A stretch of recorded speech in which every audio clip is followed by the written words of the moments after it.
শামীম ওসমান আওয়ামী লীগের অন্যতম প্রভাবশালী নেতা। খেলা হবে স্লোগান দিয়ে ভাইরাল হয় তার বক্তব্য।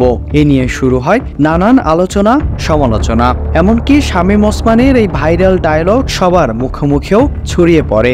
আর যদি বক্তব্য ছেলের কাছে না দেয় মেয়ে, তাহলে ওই শ্বশুরবাড়ির সামনে যে আমরা কি বলবো, খেলা হবে, খেলা হবে। আগস্টের গণ অভ্যুত্থানের মুখে সপরিবারে দেশ ছেড়ে পালিয়ে যান নারায়ণগঞ্জ ৪ আসনের সাবেক সংসদ সদস্য শামীম ওসমান। প্রথম দিকে তাকে ভারতে দেখা গেলেও বর্তমানে তিনি দুবাইয়ে অবস্থান করছেন।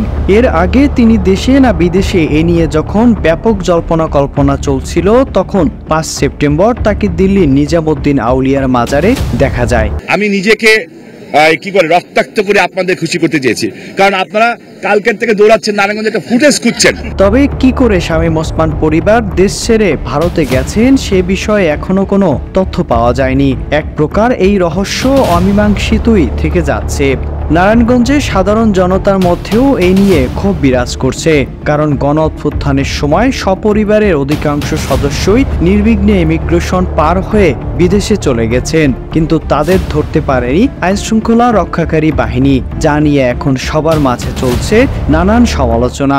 অভিনন্দন রইল, দোয়া করি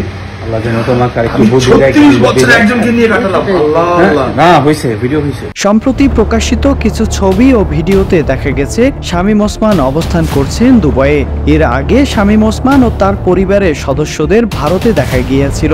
ভারতে নারায়ণগঞ্জের একজন পর্যটক দেখা পেয়েছিলেন অয়ন ওসমানের শ্বশুর ফয়েজউদ্দিন আহমেদ লাবলুর। অর্থাৎ এটা স্পষ্ট যে ঘনিষ্ঠজনদের সবাই দেশ ছেড়ে পালাতে বাধ্য হয়েছেন, কিন্তু এবার পরিবারের সদস্যদের পাশাপাশি ঘনিষ্ঠ অনুসারীদের দুবাইয়ে পুনর্বাসনের চেষ্টা করছে শামীম ওসমান।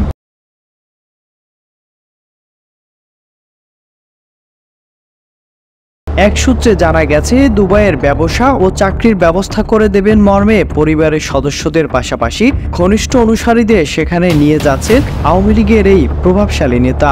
এর মধ্যে বেশ কয়েকজন দুবাই পৌঁছে গেছেন বলেও জানা যায়।